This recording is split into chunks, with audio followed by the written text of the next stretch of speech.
In this presentation, we have the Gabriel Nibiru star that's coming in towards the Earth and has been known to the astronomers since 1841 via a shift in the orbits of the outer planets. Some magnetic force was causing that, and they assumed it was planet X.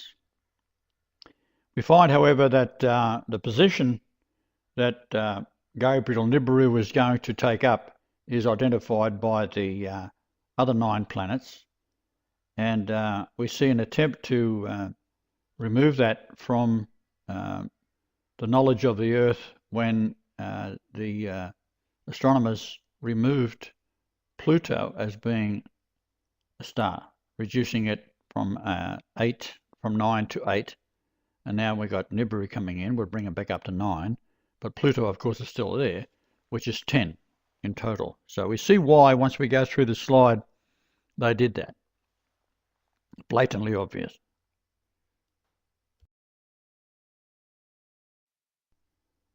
As said, Nibiru is the angel Gabriel. It was photographed by the infrared imaging satellite on October the 21st, 2003. There are other reports, however, 50 years ago of very clear photographs of the iron star coming in. The wings are iron atoms given off by the powerful magnetic field. It is molten iron. The planet is portrayed in an ancient Annunaki mural in Babylon, where the 10 planets plus the Sun and Moon, total 12, are depicted. We see from top left reading to the right Neptune, Venus and Pluto, and you'll see the position distances from the Sun in the centre, which indicate that Mercury is in its right position, Venus is slightly further out, the Earth and Moon slightly further out. Then we have Nibiru, then Mars, and we have Saturn, of course, Jupiter and Uranus, all marked out clearly there. I've overlaid the Nibiru Gabriel in that position there to show that it's the counting from Mercury to 4th out.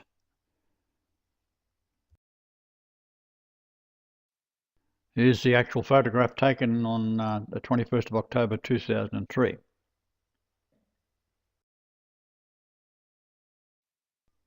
In the next slide, the positions of the planets show the 12 spheres and the approaching Gabriel Nibiru, and how it will settle in between the Earth and Mars. And it has its own planetary system. 7 planets orbiting it are the 7 angels of Revelation. So when you back engineer the book of Revelation, you can see that it is referring to Gabriel, who is the angel of God, because God has come to the earth. And as God has come to the earth, its angel follows. So the messengers are angels and stars.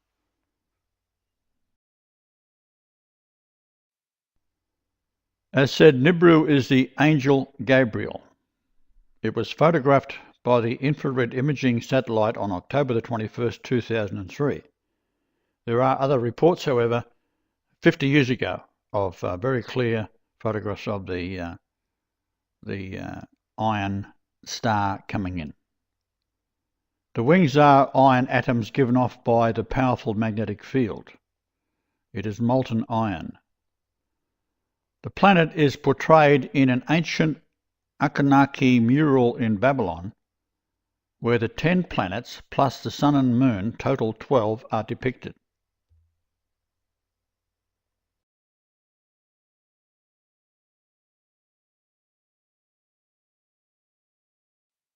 We see from top left reading to the right Neptune, Venus and Pluto, and you'll see the position distances from the Sun in the centre, which indicate that Mercury is in its right position, Venus is slightly further out, the Earth and Moon slightly further out.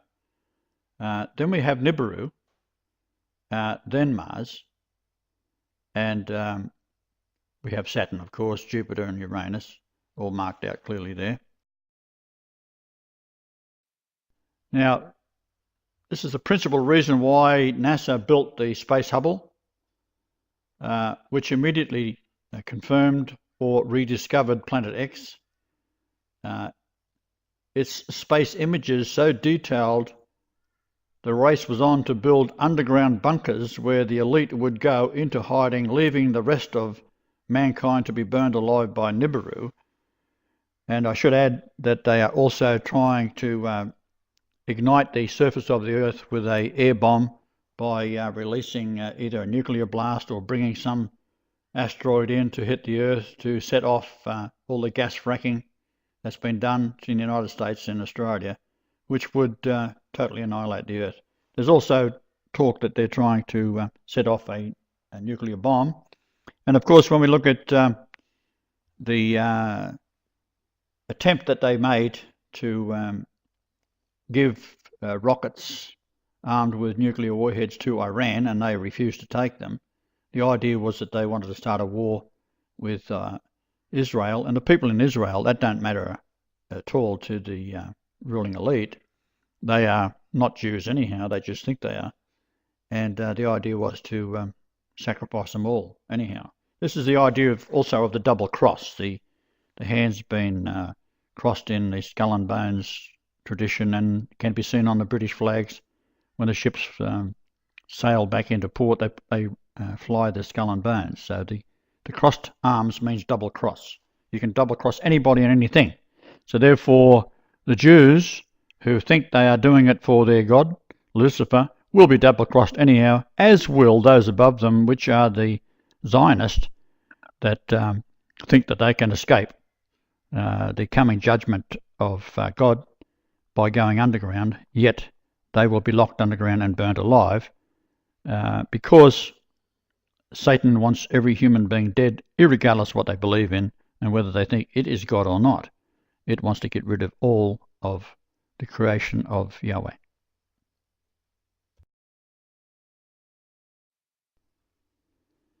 So what the government's failed to comprehend fully, that creation is all to do with numbers. However, their god Lucifer manipulates men to have their own ideas, while hidden from them the devil, Lucifer, is a real angel that cannot exist on the earth as a being, but only as a spirit. This is evident in the Vedas of the Hindi religion. It tells of a story of how the fallen angels were allowed to come back to the earth after the flood. For prior to the flood, they were able to come as angels, and of course they then mated with women and produced this race of giants that had to be destroyed.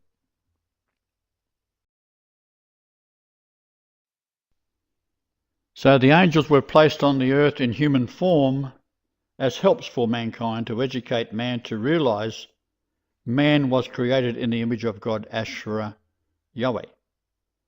They were to bring all races into paradise via the 12 tribes of Israel. They, the youngest race in all of the world, which were Hebrew. The fallen angels in human form mated with the women and produced offspring that were continually evil, taking the earth for themselves. And as I said, the flood was necessary to eliminate the evil. And when we go into the Hindu text, it shows that the raven flew off the ark and landed in Sri Lanka, Colombo. And if you go to India today, they will tell you that no man was ever supposed to occupy Colombo, Sri Lanka, because they would become infected by the demons. And this is actually what the case is today. We have the camel, is what they call themselves, that are creating all sorts of havoc throughout India. So with the return of Nibiru Gabriel after an absence of 3,600 plus years, it arrives back and will take up the orbital position fulfilling the prophecy of the book of Revelation, being a manifestation of the angel of God, Gabriel, bringing 7 angels, which are planets that will restore the earth to paradise. This is the pouring out of the 7 vials of the 7 angels, book of Revelation.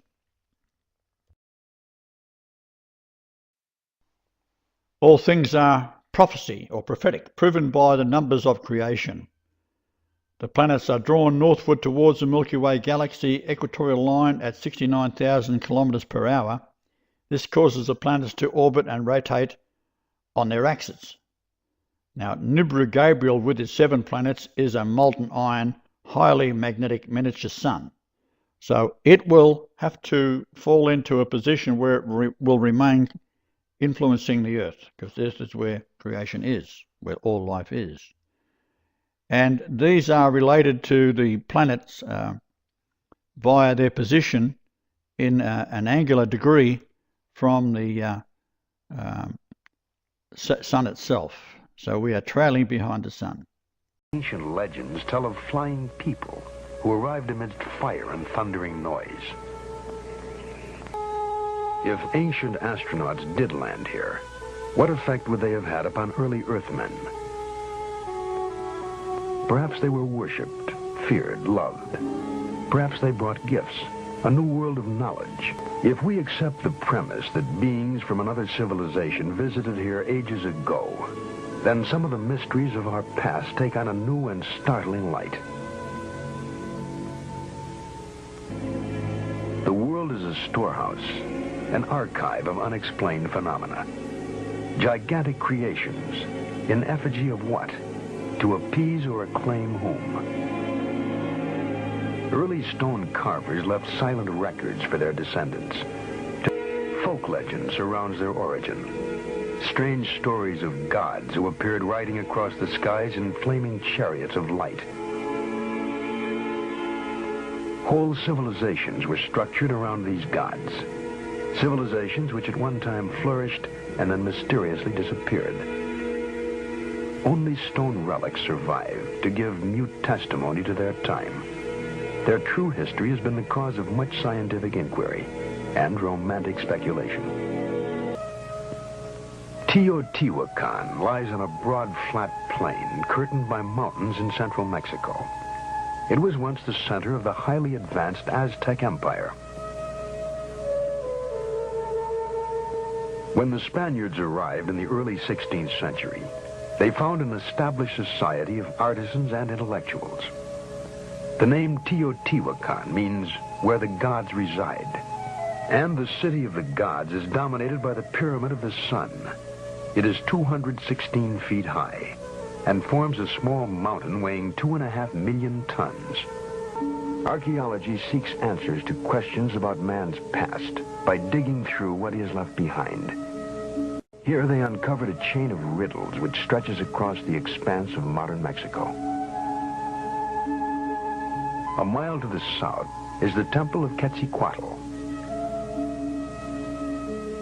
Legend tells us that he was a light-skinned, bearded man who came from the stars. Supposedly, he taught men law, the arts, and the cultivation of corn. The head of a great feathered serpent represents the god Quetzalcoatl. When Quetzalcoatl finished his mission on Earth, he departed to his native star, promising to come back someday. It is a pervasive part of mythology that gods fly to the stars with a pledge to return. The strain runs through all folklore.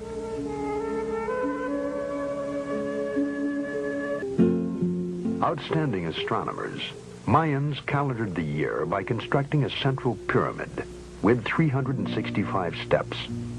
They also developed a formula to predict eclipses without ever knowing about the revolution of the Earth, Moon, and Sun. There is no way of telling how they discovered these secrets.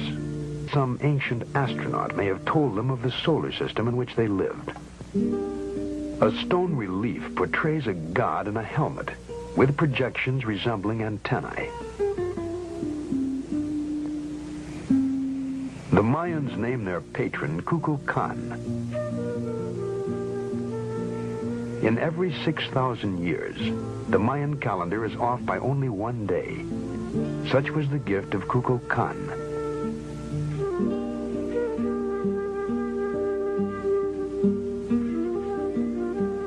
Kukulkan supposedly came from the stars and returned to them. leaving the Mayans to build observatories to search the heavens for him.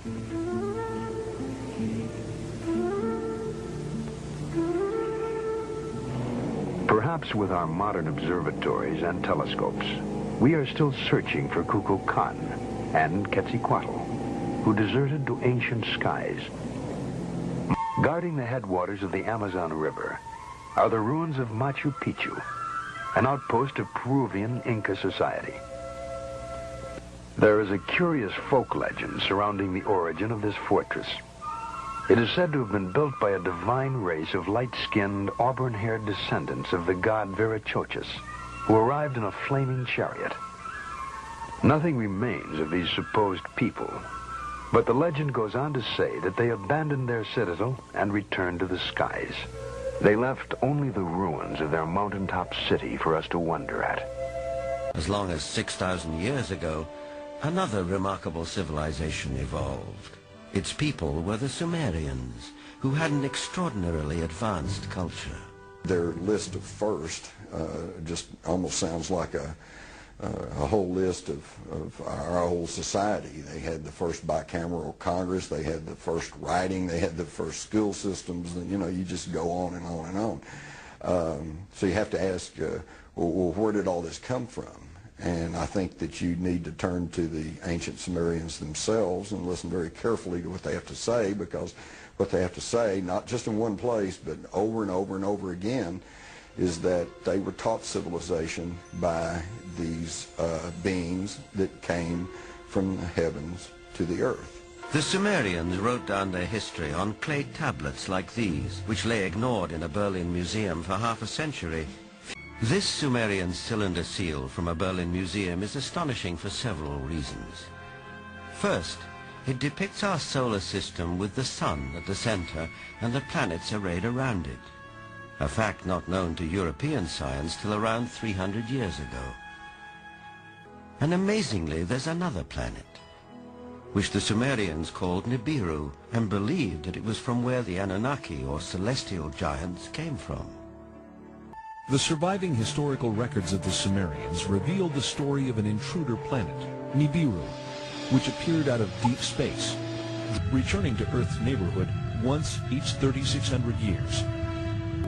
In ancient Mesopotamia, the secrets of astronomy and other celestial knowledge are kept carefully guarded, studied behind closed doors by an exclusive society of priest astronomers. Cylinder seals like these are the only surviving record of these carefully guarded secrets.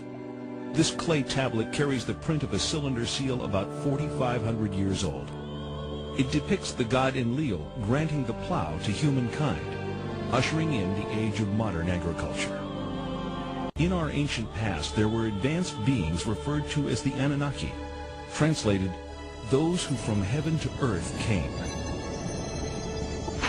The idea that there was in our solar system a race of intelligent beings far older than us who are now gone would certainly force us to rethink lots of questions, including the question of human origins. Where did we come from? Could we be the products of genetic engineering? Thanks to the science of archaeology, experts now know that the first great civilization emerged almost 6,000 years ago. The people of this society were called Sumerians, after their land, Sumer, in the Great Plain between the Euphrates and Tigris rivers, today's Iraq. The book of Genesis calls the land Shinar. For generations, biblical scholars either ignore biblical references to ancient kingdoms or categorize these as legend or lore. Through the study of historical relics and the translation of ancient languages, many biblical researchers now believe that the previously questioned Old Testament references are indeed historically authentic accounts of flourishing, advanced cultures. If you study the Genesis document, God made Adam out of clay and then took Eve out of his rib, one of his ribs, etc. If you study this document, you discover that it's really a much shorter version of a much more complicated document that comes out of Babylonia and then out of Sumer and so on. Now, these ancient texts give a really complicated story of powerful non-human godlike beings actually engineering us, making us for specific purposes. How would we as a culture respond to incontrovertible evidence of a species of beings that not only preceded our own but actually engineered mankind? Directed panspermia, another scientific theory, suggests that life on Earth is seeded by a race of beings from outside the planet, not by chance, but as the deliberate activity of an otherworldly society. The Sumerians point to the Anunnaki as the creators of mankind, our own benefactors of life. How was Adam created? According to the Sumerians, it was by genetic engineering, fertilization in vitro. But why? Sumerian documentation suggests the Anunnaki create humanity to assist in mining African gold. Now, what if it were the case that there were creatures both technologically more advanced than us, older than us in terms of their civilization, and maybe even more intelligent than us, and more spiritually advanced, if we could imagine that? Then would this cause the creation story to collapse and leaving, literally billions of people on the planet totally confused about the meaning of life? Legend has it that when the Anunnaki came back after several thousand years to see how their genetic handiwork had turned out, they found the Earth females irresistibly attractive. Hey guys, I just wanted to show here on this Anunnaki picture. I'm going to talk about the Anunnaki and their relevance to the pineal gland, and see what's going on with the Watchers also. If you see up here on the right of this picture, this is one of the ones you see a lot of times. You see him holding the pine cone pineal gland here. Now in Zacharias Ditchen's writings, he talks a lot about that they could put on and off their bird helmets depending on what they wanted to do. So we don't know if this is his face or it's just a helmet. Okay, we see the pineal gland there. Look, all these drawings are built upon one drawing upon the other. If you see here, we can see the face of a different type of an alien. See the big forehead, the eye, and then him reaching right into the back of the head, right where your pineal gland would be, and he's picking that out. You see this? Could be his horn. Now on him, it's just a horn of plenty. This is like the horn of plenty. You see his face right in there, grabbing the pineal gland. Now there's etchings in each one of these things all around here. Even into each one of these little marks here means something upon his body as far as something's going on for him. Now we look over here on the left, you can see the beams of light coming down. I believe it's coming down. And if this is a soul descending, this is our soul being created, since we're becoming born at that point, coming down to the tree of life. That's where our souls are. Remember, Jesus came down and created us. Okay. Now, each one, piece of paper. And notice each one of these feet on each side, you can see the guy's head here, for one thing. Let's stop right there for a second. Look at his head. See his face sticking out. See how this little line is right here? See, you can see in the etchings, and it finishes his face. Okay. On the left side here is the sheep. You can see like the sheep looking foot. On the right side is the reptile. See the horns? It's the reptile and the sheep. All this is about us being blended together somehow with DNA. What this whole darn thing's about. See that guy up there with his horn and his pineal gland behind him? Now, on this side, I say we had the soul descending to the tree of life. And we've had the pineal gland here, and it's coming down. I'll show you my wax paper. As it descends down here into this arm, this is a man's face right here. See his little eye and his mouth? He's laying on his back.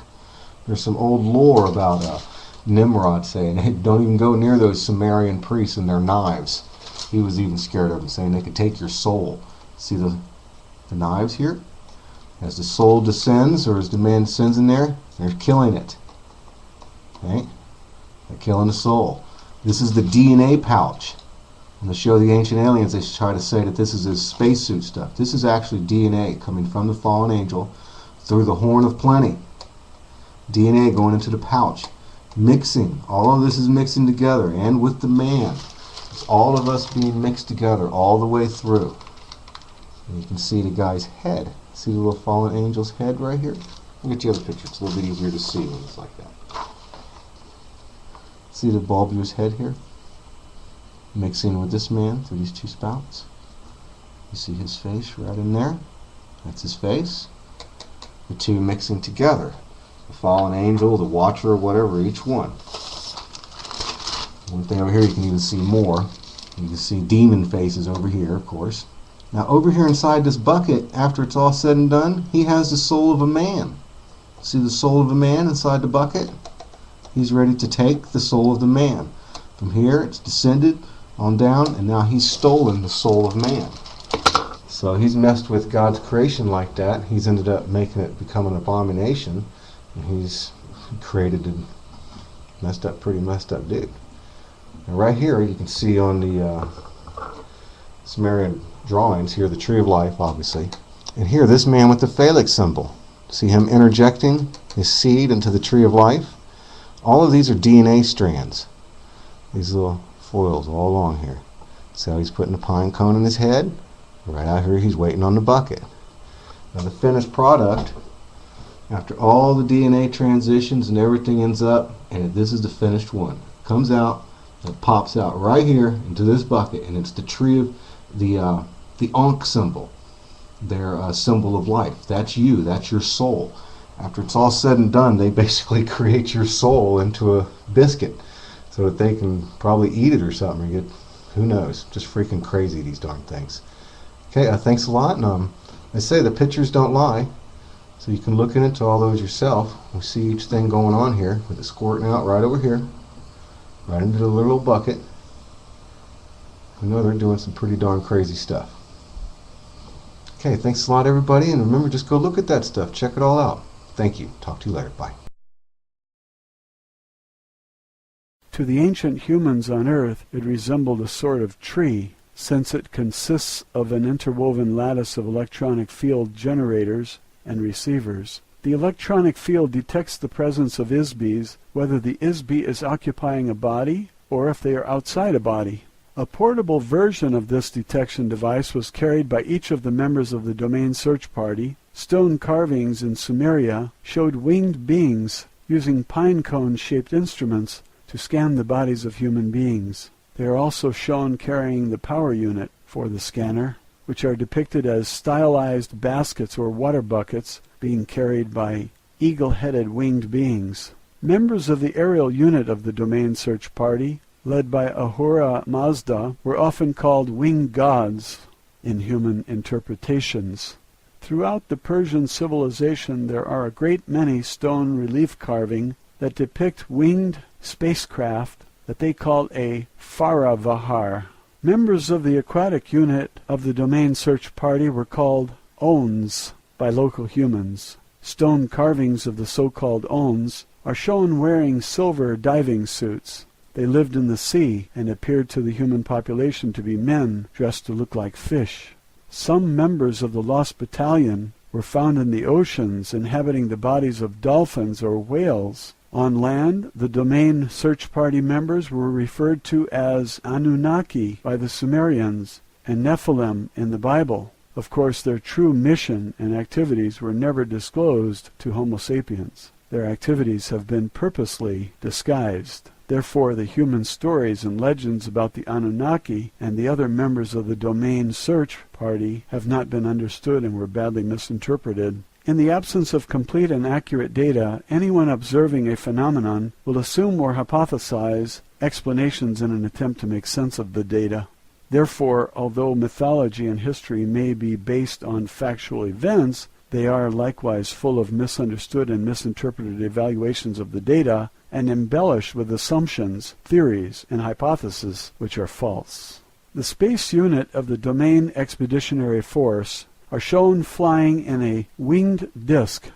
This is an allusion to the spiritual power of the ISBs, as well as to the spacecraft used by the Domain Search Party. The commander of the Lost Battalion, as Cyrus II, was an ISB who was regarded as a messiah on Earth by both the Jews and the Muslims. In less than 50 years he established a highly ethical and humanitarian philosophy which pervaded all of Western civilization. His territorial conquests, organization of people, and monumental building projects were unprecedented before or since. Such sweeping accomplishments in a short period of time could only have been achieved by a leader and a team of trained officers, pilots, engineers, and crew members of a unit of the domain acting as a team who had been trained and worked together for thousands of years. Although we have discovered the location of many of the Isbis in the Lost Battalion, the domain has been unable to restore their memory and return them to active duty as yet. Of course, we cannot transport Isbis who are inhabiting biological bodies to the space stations of the domain since there is no oxygen in our spacecraft.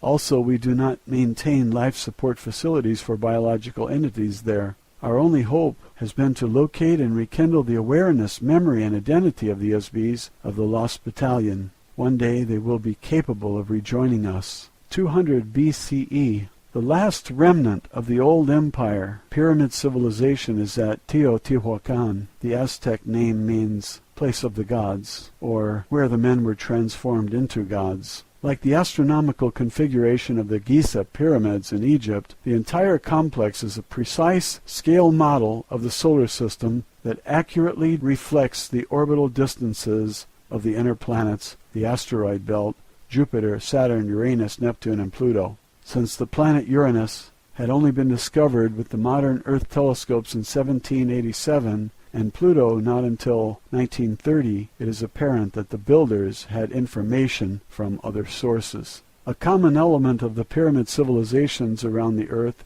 is the constant use of the image of the snake, dragon, or serpent. This is because the beings who planted these civilizations here want to create an illusion that the gods are reptilian. This is also part of an illusion designed to perpetuate amnesia. The beings who placed false civilizations on Earth are Isbis just like you. Many of the biological bodies inhabited by Isbis in the old empire are very similar in appearance to the bodies on Earth. The gods are not reptiles, although they often behave like snakes. 1034 to 1124 AD. The entire Arab world was enslaved by one man, Hassan ibn al-Sabah, the old man of the mountain. He established the Hashashin, who operated apart Mohammedanism, which controlled by terror and fear much of India, Asia Minor, and most of the Mediterranean basin. They became a priesthood that used an extremely effective mind control mechanism, an extortion tool that enabled the assassins to control the civilized world for several hundred years. Their method was simple. Young men were kidnapped and knocked unconscious with hashish. They were taken to a garden filled with beautiful black-eyed houris in a harem decorated with rivers of milk and honey. The young men were told that they were in paradise.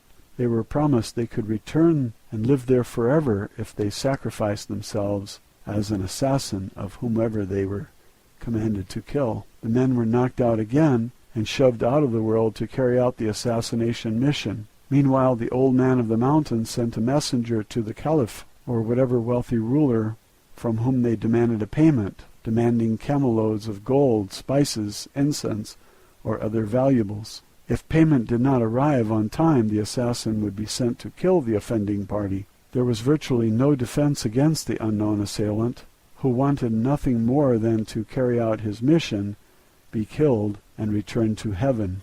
This is a very crude example of how simple and effective a brainwashing and mind control operation can be when it is used skillfully and forcefully. It is a small-scale demonstration of how the amnesia mind control operation is used against the entire Isbi population of Earth by the old empire. 1119 AD, the Knights Templar was established as a Christian military unit after the First Crusade, but quickly transformed into the basis for the international banking system to accumulate money to conduct the agenda of operatives for vestiges of the old empire on Earth. 1135 to 1230 AD, the Domain Expeditionary Force completed the annihilation of the remaining remnants of the old empire space fleet operating in the solar system around Earth. Unfortunately, their long-established thought control operation remains largely intact. 1307 A.D., the Knights Templar was disbanded by King Philip IV of France,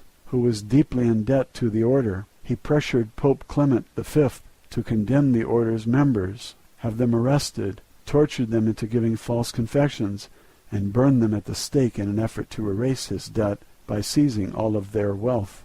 The majority of the Templars fled to Switzerland, where they established an international banking system which secretly controls the economy of Earth. Old empire operatives act as an unseen influence on international bankers. The banks are operated covertly as an on-combatant provocateur to covertly promote and finance weapons and warfare between the nations of Earth. Warfare is an internal mechanism of control over the inmate population. The purpose of the senseless genocide and carnage of wars financed by these international banks is to prevent the ISBs of Earth from sharing open communication, cooperate together in activities that might enable ISBs to prosper, become enlightened, and escape their imprisonment.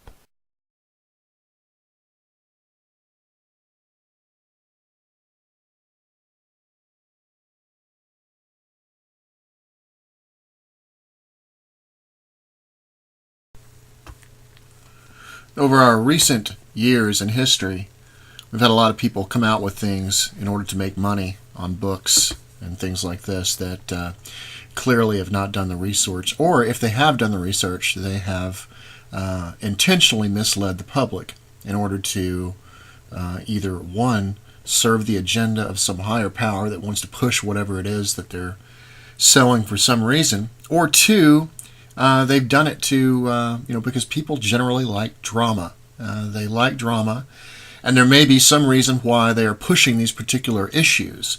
The alien issue, which they have turned into being these things called fallen angels, these types of people, or the people that over the recent years in history, I guess all the way back and probably until the early like 500 or 600 AD or something, when Pope Gregory the Great came out with the word Lucifer, meaning something having to do with Satan, which it doesn't because it's mentioned sarcastically in regards to a Babylon king, which is identified as a man later on in Isaiah. And since Lucifer is only mentioned one time in the Bible, it cannot mean anything associated to Satan. And these types of things have happened over history. The things that we're going to talk about today is the name Nephilim, and what it really means and where it comes from, because now we have people associating Nephilim to reptilians. Reptilians was pretty much promoted by David Icke and people like that, and it's turned into this huge thing, and now Nephilim means reptilians, it means fallen angels, it means any alien that you see in the sky. You see some of these people that say all aliens are demons and stuff like that.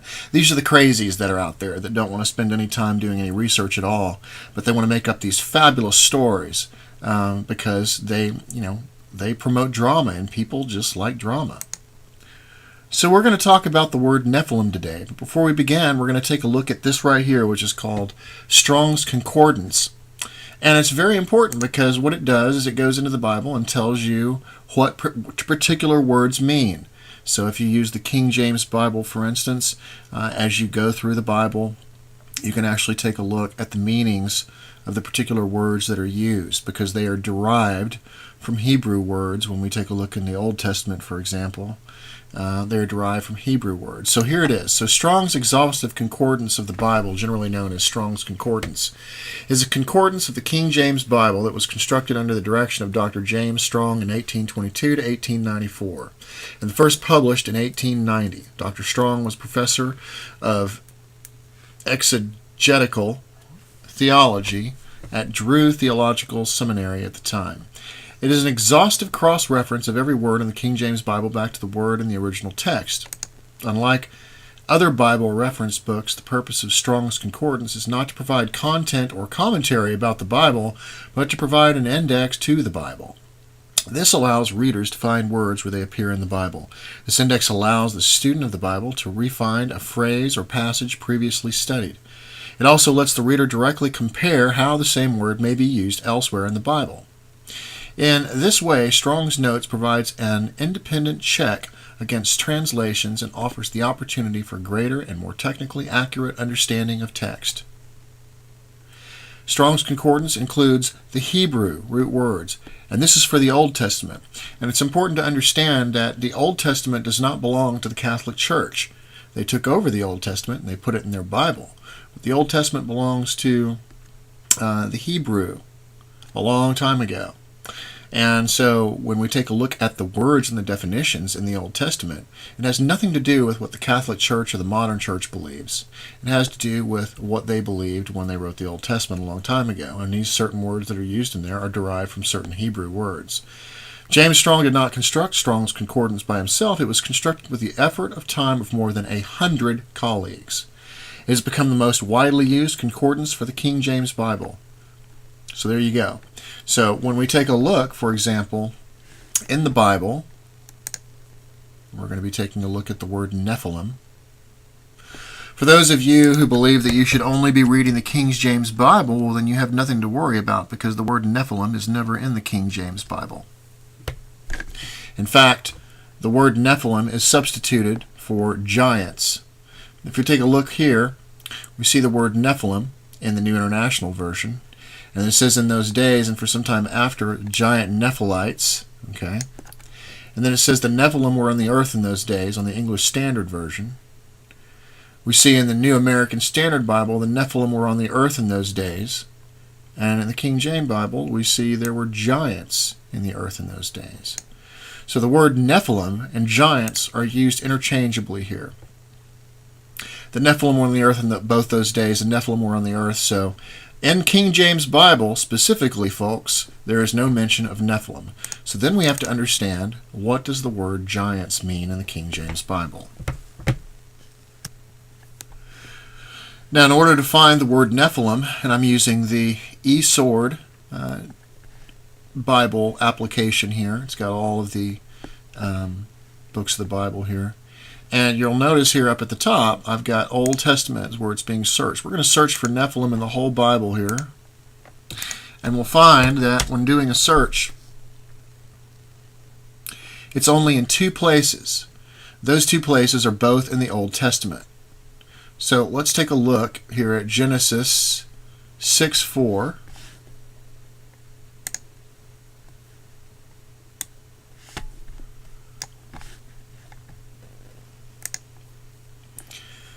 And what you see right here in green are the various definitions for what these things mean, what these various words mean. These are derived from the translations of Hebrew. So when they put giants here in the translation, we can actually see the definition of what they mean from the Hebrew when it was translated into the Bible. Right here we have a parallel. And we can see the various Bibles that I have loaded here inside eSword. And it says, there were giants in those days and also after, that when the sons of God came unto the daughters of men, and they bare children with them. But when we take a look at the other ones, for example, when we take a look at the other ones, and in those days and for some time after, giant Nephilites lived on earth, for whenever the sons of God had intercourse with women. So it's not putting the Nephilim in the same context as the people who actually had intercourse with the women. It says that they lived on the earth in those days, and also afterward, when the sons of God came into the daughters of man. So they're not the same as the sons of God. Otherwise, it would say the Nephilim came into the daughters of men, and they didn't. It's mentioning two different things in the same sentence. But I digress there. Let's take a look at the definition of what the Nephilim actually is. Now, since it's not listed in the King James Bible, we have to go with what they give us as their interpretation, and that is giants. And when we take a look at H5307, it says, from H5307, properly a feller, that is, a bully or a tyrant. So the giants that are being referred to have nothing to do with aliens, reptilians, angels, or anything of the sort. They're referring to giants, meaning tyrants or bullies, kind of like what we're dealing with today, kind of like the large corporations and things like that. And it may very well be possible that they are trying to misdirect people in some instances so that they can't associate what's happening here to what is actually happening today. If you are a true Christian and you actually read the King James Bible and you are interested in really knowing what's going on, why would you accept anything different than what's actually being shown here in the Bible? If you enjoy the drama, then you're definitely not defining things correctly. And so what good is that for you if you're not going to trust what the Bible is giving you? Seems to me is that you're lukewarm, what they call Christians in the Bible. You believe what you want to believe when you want to believe it. The fact is that the word Nephilim means tyrant or bully, and it's clearly marked right here as the word in the definition using the Strong's Word Concordance. So there you go. I hate to break the news to you folks, but Nephilim has nothing to do with aliens or fallen angels or anything. Also, there is no place in the Bible whatsoever, in any of the translations, that you will find the word fallen angel. I type in fallen angel here, and we'll just look in King James, for example.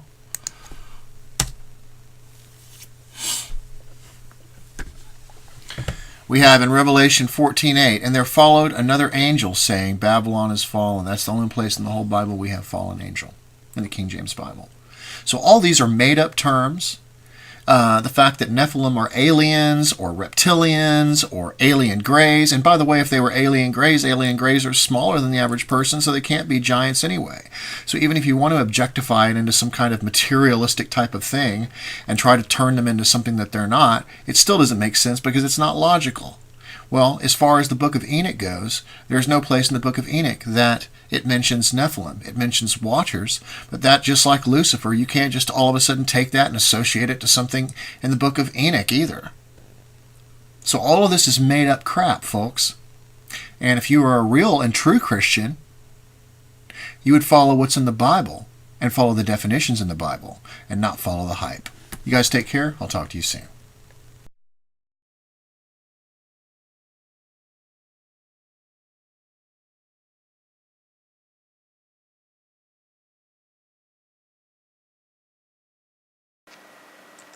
A prince in the royal palace was the first to take up arms.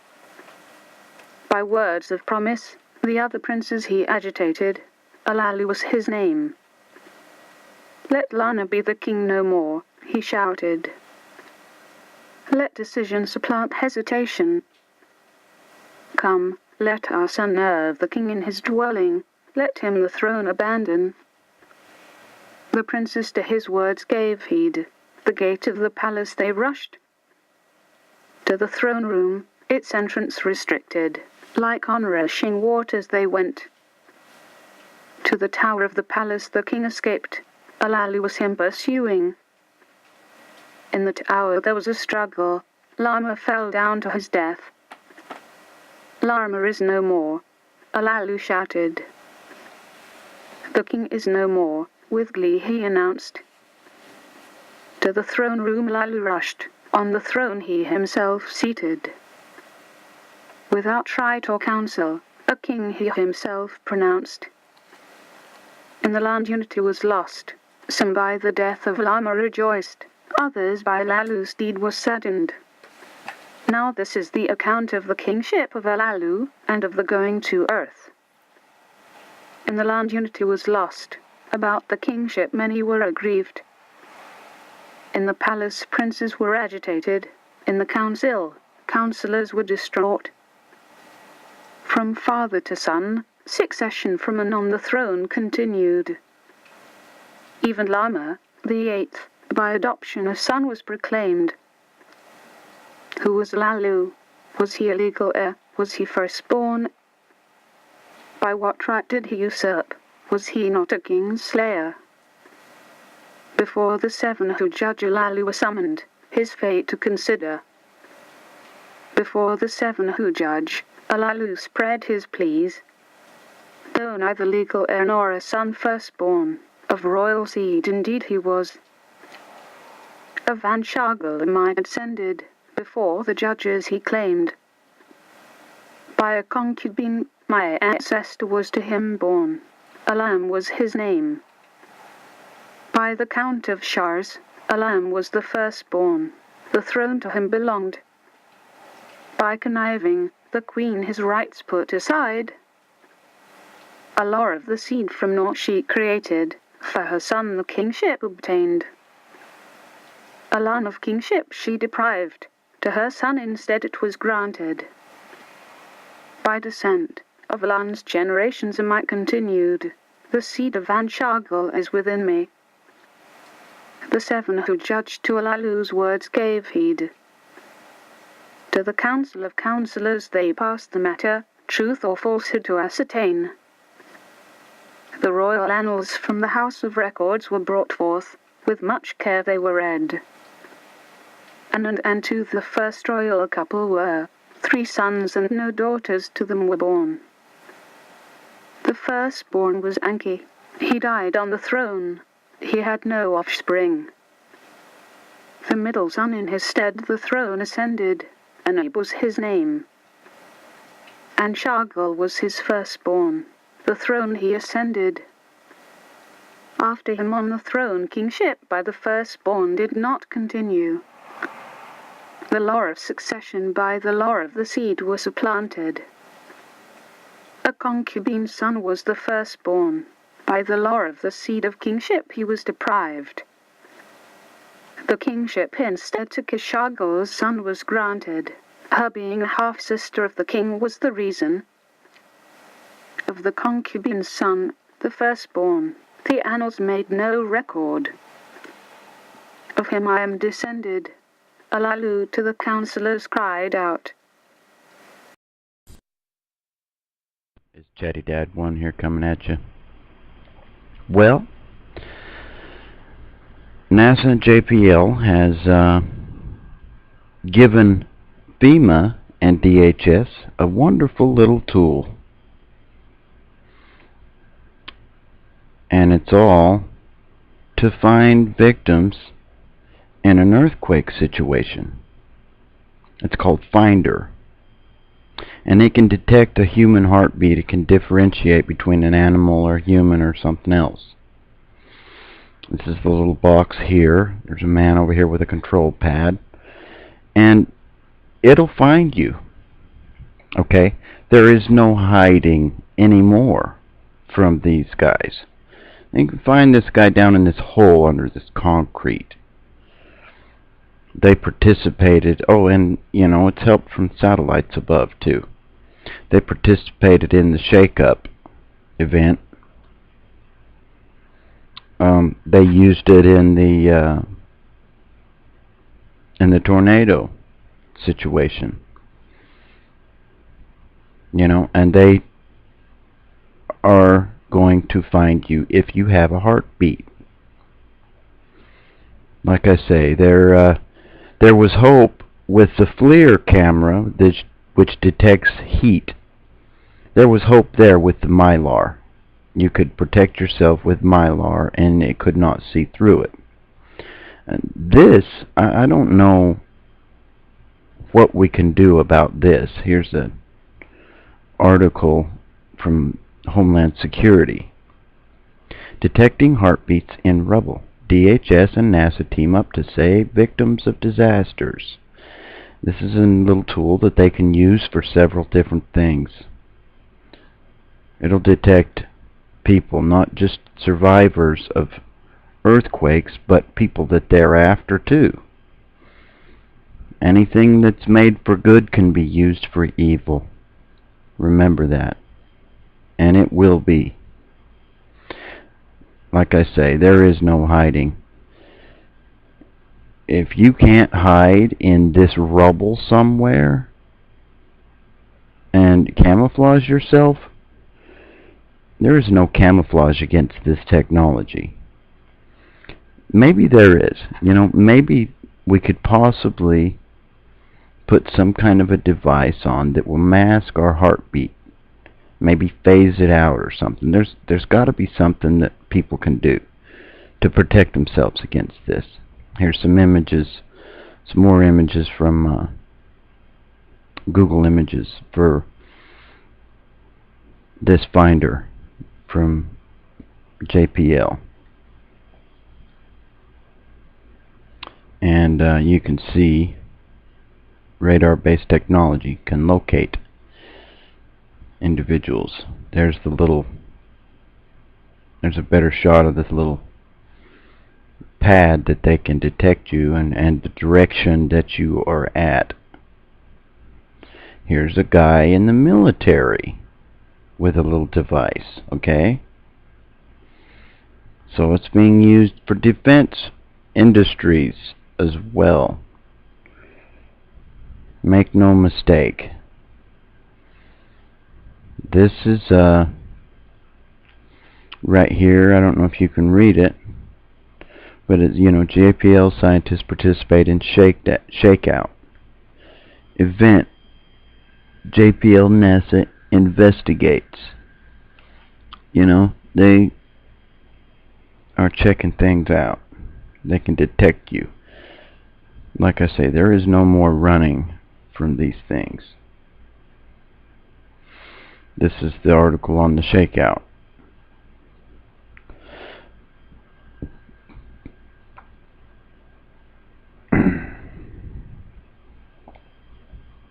And,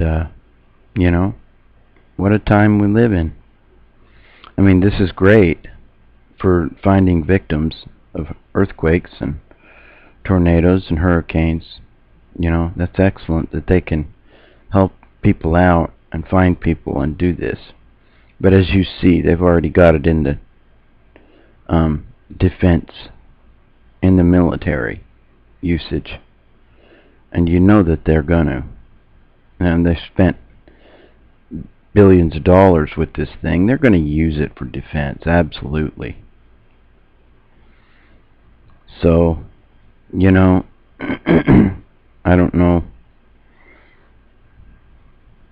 how one could go about tricking this thing if the bad guys get a hold of it and are trying to get you. Say, for instance, the Russians got a hold of this equipment. It's out there now. They've got to have this technology too, or they will soon have it now. Now that these guys have come out and sounded off their trumpet, that everybody else is going to have it too. So, welcome to the new world. I hope everyone's well and having a good day. Like I said, there ain't no more hiding anymore in any of this stuff. If you can't hide in that, and this guy's down underneath this, in this hole, and they friggin' found him with that concrete cut out of it. This is the Homeland Security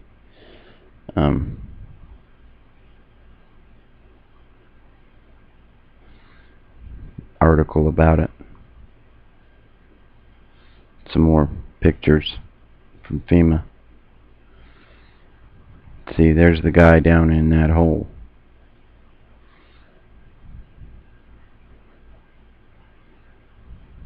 I don't know what the range is on it actually, but it's got a pretty good little range. Oh, that's for another video. Sorry. Anyway, I hope everyone's well, having a great day. This is Chatty Dad 1. Share this video with everybody you know. And God bless and good luck to us all.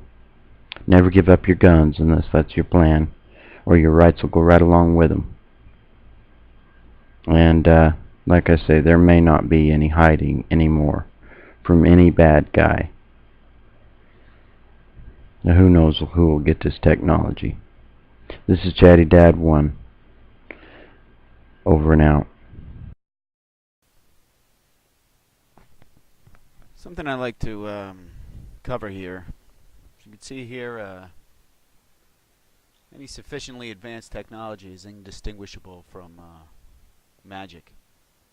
Now, that same quote was used by the actor in the Thor movie, where he said the technology and magic, they can't tell the difference. So, now you got this theory of these reptiles and these shapeshifters and stuff. So, you might have to really begin to consider, is this just a really advanced form of technology? And is there anything from the ancient past that can kind of confirm or deny or kind of help us point us in the right direction as to whether or not, you know, these shape-shifting things actually do exist? Now, there's one particular area in the Emerald Tablets of Thoth, which some people think Thoth is Satan, and some people think he's not, whatever. But what I'm just going to take it from here is the 8th tablet. I'm going to read a little bit here for you. And then I'm going to show you some videos here to see if we made a link. So, it goes on here in the 8th tablet. Speak I of ancient Atlantis, speak of the days of the kingdom of shadows, speak of the coming of the children of shadows. Out of the great deep were they called by the wisdom of earth men, called for the purpose of gaining great power. Far in the past, before Atlantis existed, men there were who delved into darkness, using dark magic, calling up beings from the great deep below us. Further came they into this cycle, formless were they, of another vibration, existing unseen by the children of earth men. Only through blood could they have formed being, only through man could they live in the world. In ages past, were they conquered by masters, driven below to the place whence they came. But some there were who remained, hidden in spaces and plains unknown to men. Lived they in Atlantis as shadows, but at times they appeared among men. Aye, when the blood was offered, for they came they to dwell among men. In the form of man they amongst men, but only to sight were they as are men. Serpent-headed when the glamour was lifted, but appearing to man as men among men. Crept they into the councils, taking forms that were like unto men, slaying by their arts the chiefs of the kingdoms, taking their form and ruling over man. Only by magic could they be discovered, only by sound could their faces be seen. Sought they from the kingdom of shadows to destroy man and rule in his place. Now, if you go back there and you say, only by magic could they be discovered, how about only by advanced technology could they be discovered? Could they be seen with technology? Serpent-headed, and serpents got tongues. And it also says, slaying by their arts the chiefs of the kingdoms. Now, take a look at a picture here. Last year, John Kerry showed up. Look at his face. This is January 24th, 2012. Okay? He's beaten. There's some bubble on his eye. And they're trying to say he was playing a friendly hockey game. This 6'8" dude who probably doesn't even know how to hold a hockey stick. Okay? And look at him. He's bloody and battered and beaten. Or was he slain and taken over? Because if you look at the Kerry nowadays, he doesn't seem to have many wrinkles on his face, so I don't know if it's collagen or what. But we're just going along this theory. Now take a look at this girl here. This is by the Pope, Ratzinger, during his internet praise the internet speech. Now look at her tongue. You see how it goes up and underneath? See right here, underneath the lip? See how big that sucker is? Okay? Now we're going to go over here and take a look at the Senate confirmation hearings, which was like January 2013. Look at Kerry here. Look at his tongue. Now, if you notice that tongue goes. And sometimes it's a tongue that actually does pop out. Other times, this is a thing that shoots out underneath his lip, and it's it's so fast. I got to slow it down here. I'll put all the original clips that you guys can watch down here. But in this, he's talking about his New World Order and all this other stuff. The New World Order, in my opinion, if this reptilian theory is correct, are these ancient beings from the kingdom of shadows that have come and taken over men. That they've taken over their bodies, and they are now ruling in the kingdoms of men. Just as it was stated in the Bible when the devil told Christ to bow before him because he and said you can have any kingdom you want because he rules all of them. The serpent rules them all because they've taken over these cowards who have sold their souls. So wherever the real John Kerry may or may not be, I don't know. But this theory seems pretty logical, and it almost seems as though these people are bent on the destruction of mankind. They cloak themselves behind all types of different fads and rages and movements.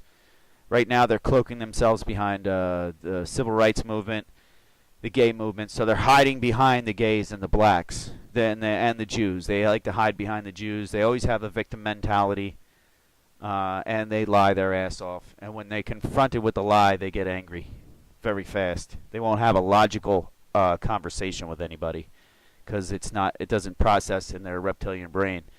They're savages, and that's who runs this country, in my book, in this theory. Now, to further prove this point a little more, John Kerry donned his beaten, battered face at the White House during the Boston Bruins Stanley Cup ceremony. Now, I did a video a while back about the Boston Bruins logo. So if you look at it right here, it's got the symbol in the back, and then the B. The B is a 13. There's a 1 and a 3 there in that B. Lowercase b can look like a 6 and a 9. So now the symbol in the back here is quite interesting because it could be a satanic symbol because it's used very often. And you could see it here at St. Peter's Basilica. Now, basilica is very close to the word basilisk, which is a serpent monster. So now it's up to you to decide whether or not it's possible that all the rulers of the world and all the rulers of all the religions are compromised, and this whole entire world is being hijacked by ancient entities that dwell in the shadows and come from another realm or vibration.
I gave this worm too much acid.